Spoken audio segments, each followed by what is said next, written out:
Momento do Discipulado. Eu tenho me proposto diante de Deus e creio que o Senhor quer que isso seja sempre lembrado para todos os que querem a salvação, que estão a caminho da vida eterna, que ninguém vai entrar sozinho lá na salvação eterna. Isso porque a ordem máxima do cristianismo é fazer discípulos. E Jesus disse que, preste atenção, a árvore que não der fruto é cortada, lançada fora, seca e queimada. Da mesma forma, o galho, o ramo da videira que não dá fruto é cortado, lançado fora, seca e depois é dado ao fogo queimado. E o que Jesus quis dizer não é com relação à uva e nem com relação à árvore qualquer, mas com relação a vidas humanas.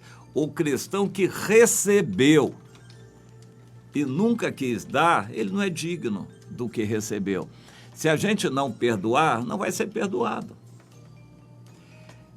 Mas eu já fui perdoado. Sim, mas Deus diz na Bíblia que ele vai voltar atrás e vai retirar aquele perdão. Você já leu isso? Pois é. É necessário você entender. Deus perdoou a você muito e você tem que perdoar, pelo menos um pouco, as outras pessoas. O que você recebeu do Evangelho é porque alguém trouxe.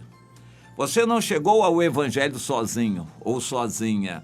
Você não é uma super criatura que de tanta bondade você conheceu o Evangelho por si só.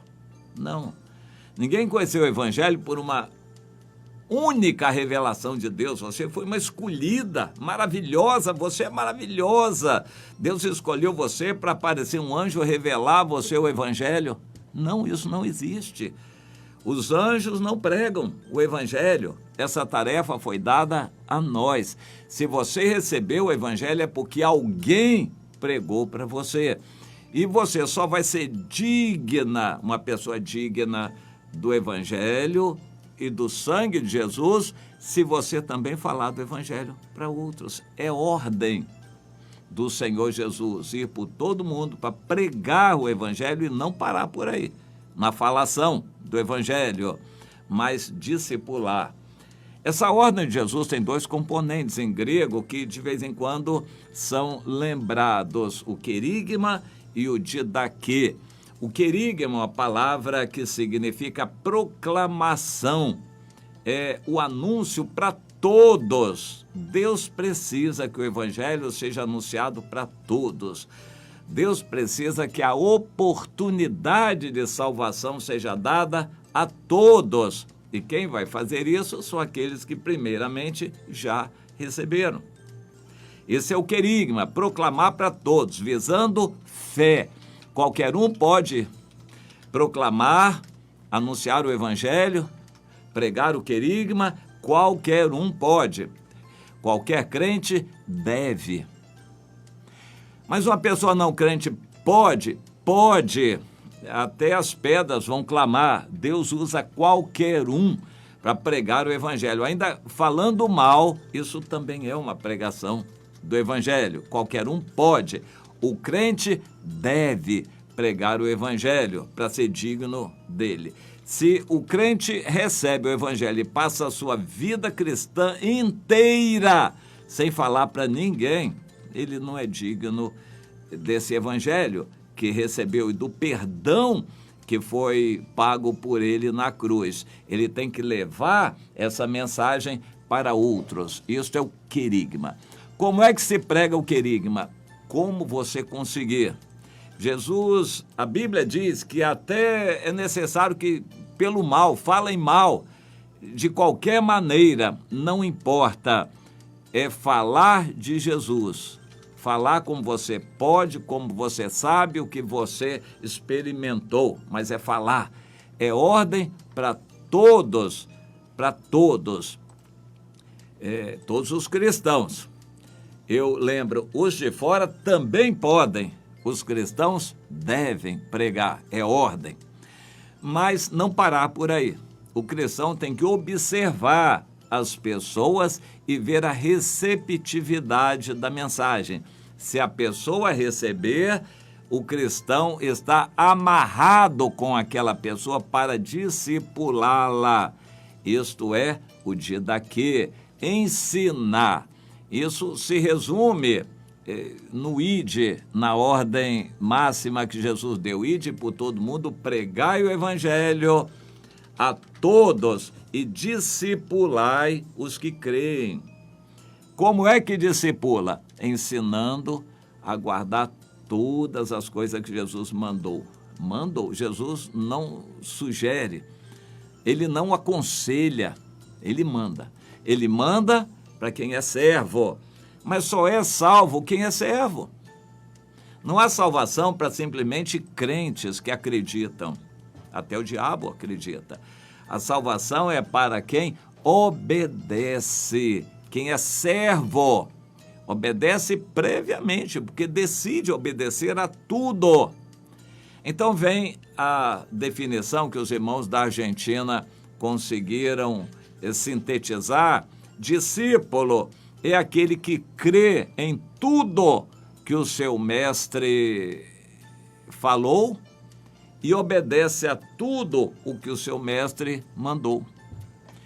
Vou repetir. Discípulo é aquele que crê em tudo o que o seu mestre falou e obedece a tudo que o seu mestre mandou.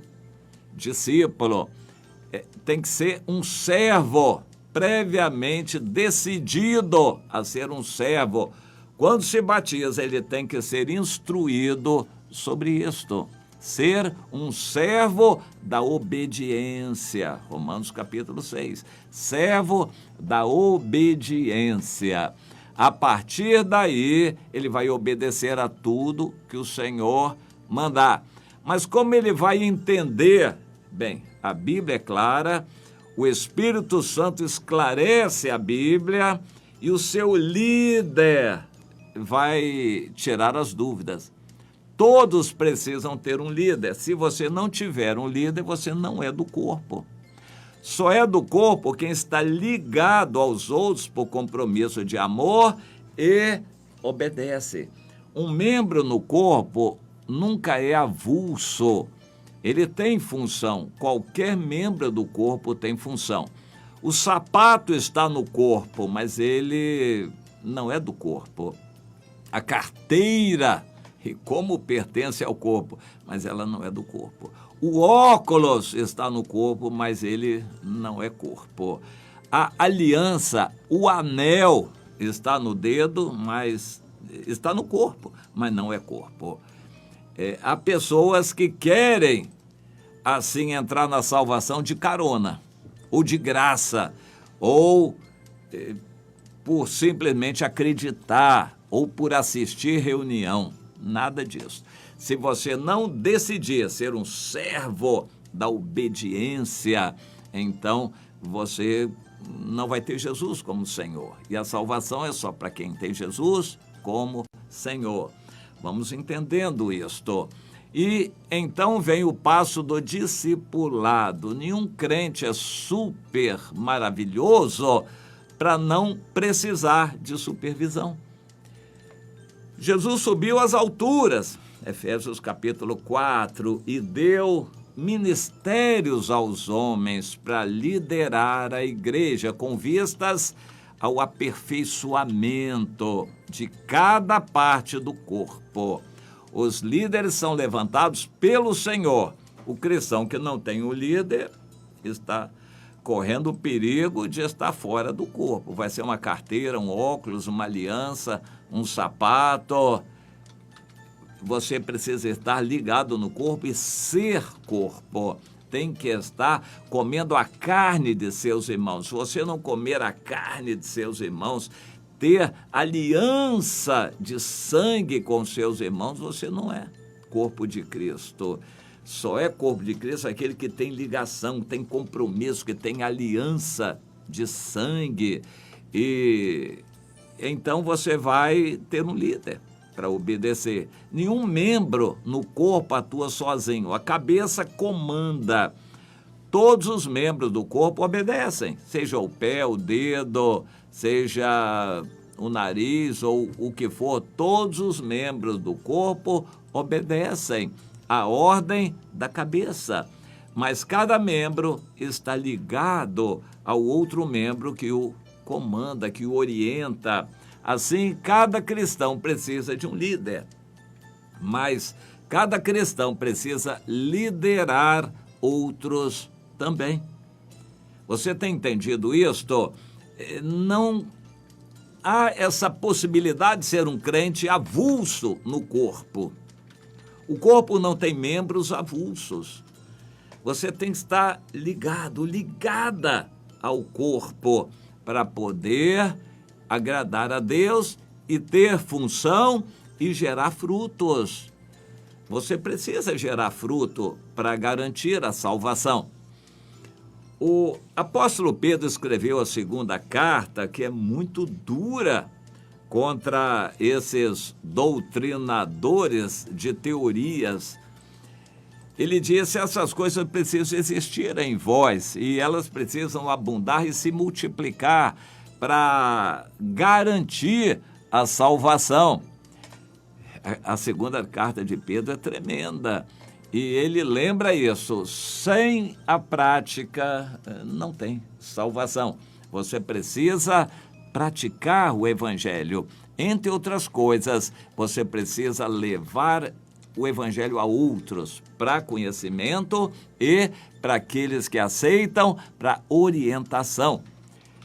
O cristão convencional de longa data se acostumou com a ideia estereotipada, que não é bíblica, de igreja. Igreja nesse sentido de uma organização, um templo, um local onde se produzem reuniões e a pessoa assiste. Ele é membro porque ele tem ali o compromisso e ele assiste às reuniões. Em inglês existe um conceito muito interessante. A igreja presta serviços religiosos ou oferece serviços religiosos. E a pessoa é um freguês, é um cliente dos serviços religiosos que a igreja oferece. Esse é um conceito bem deturpado do que a Bíblia ensina, mas os cristãos convencionais se acostumaram com essa ideia de igreja. Você vai à igreja.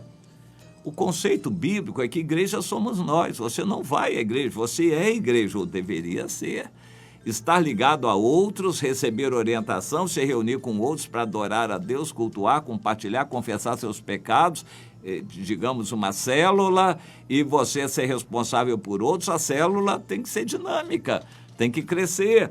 Todos da célula têm que ter o compromisso de evangelizar e de discipular outros. A célula é para crescer. A célula é uma parte do corpo, a menor parte onde as pessoas se identificam bem. A célula não é necessariamente uma igreja denominacional, uma igreja formal institucionalizada, um templo, uma diretoria do templo, líderes que oferecem serviços religiosos e o povo tem o direito de assistir quando quer e dão espontaneamente suas ofertas e dízimos. Esse estereótipo, essa ideia, não é bem a ideia bíblica. Se você não for discípulo, você não vai conseguir fazer discípulo, você não vai ser digno do nome de Jesus que está sobre você, porque você não vai ter Jesus como Senhor. O crente acomodado, o crente isolado, o crente sozinho, ele não honra o Senhor. Então, se ele não honra o Senhor pregando, como crerão as pessoas que estão à sua volta se ele não prega? Como crerão se não há quem pregue? Seus parentes, seus vizinhos, seus colegas de escola, de trabalho. É uma tarefa que Deus entregou para você. Entenda isso, meu irmão, E este assunto, certamente, nós vamos continuar. Entenda também, minha irmã.